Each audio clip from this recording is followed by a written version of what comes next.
আজকে আমি দেখাবো কিভাবে মাইক্রোসফট এক্সেলে ফিল্টারিং করতে হয় এবং ফিল্টার রিলেটেড যতগুলো কাজ আছে সবগুলো নিয়ে আলোচনা করার চেষ্টা করব। আগে আমরা দেখি কিভাবে ফিল্টার করে। ফিল্টার করার দুইটি ওয়ে আছে প্রধানত, আরও কিছু ওয়ে আছে, আজকে আমরা দুইটি ওয়ে নিয়ে আলোচনা করি। যেভাবে আপনি ফিল্টার করবেন, প্রথমে অল সিলেক্ট করবেন, কন্ট্রোল এ দিয়ে অল সিলেক্ট করলাম। দেন আপনারা দেখবেন এই যে এই পাশের কোনায় এই যে ফিল্টার অপশন আছে, এই ফিল্টারে ক্লিক করলে ফিল্টার হয়ে গেল। অথবা যদি আপনার এক্সেল এরকম না থাকে সেক্ষেত্রে আপনি যেভাবে করতে পারবেন, আপনি প্রথমে অল সিলেক্ট করবেন। অল সিলেক্ট করার পরে control shift plus L, control shift চেপে ধরে এল এল ক্লিক করলে ফিল্টার হয়ে যাবে।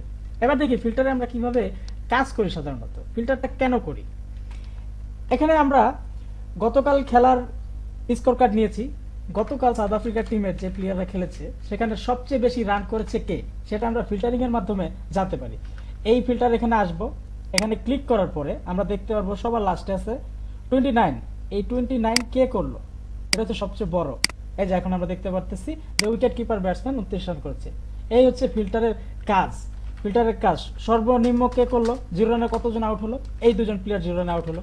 তারপর আপনি দেখতে পারেন এভাবে কে সবচেয়ে বেশি বল ফেস করলো, এই হচ্ছে ফিল্টারিং এর কাজ। কে সবচেয়ে বেশি 4 মারলো, দেখেন এখানে উইকেট কিপার ব্যাটসম্যান। কে সবচেয়ে বেশি 6 মারলো, 6 একটি করেই হয়েছে, 4 জন প্লেয়ার মেরেছে 6। সবচেয়ে ভালো স্ট্রাইক রেট ছিল কার, দেখেন সবচেয়ে ভালো স্ট্রাইক রেট ছিল মেহরাজের, এখানে 137 স্ট্রাইক রেটে সে খেলেছে, 8 বলে 11 রান করেছে। এভাবে ফিল্টারিং এর কাজ করতে হবে। ফিল্টারিং এর আরো কিছু অ্যাসেন্ডিং ডিসেন্ডিং বিষয় আছে।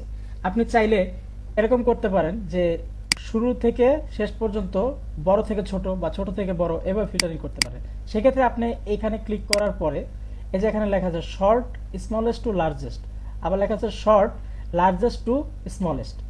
আপনি যেটা ক্লিক করবেন সেরকম হয়ে যাবে। দেখেন জিরোগুলো উপরে চলে আসছে সিরিয়ালি, এরকম হয়ে গেল।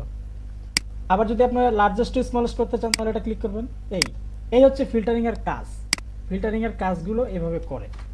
ধন্যবাদ ভিডিওটি দেখার জন্য। এক্সেল নিয়ে যদি আপনি আরো কোনো ফর্মুলা নিয়ে জানতে চান তাহলে অবশ্যই কমেন্টে জানাবেন, আমরা সেই বিষয়ের উপর ভিডিও বানানোর চেষ্টা করব। ধন্যবাদ।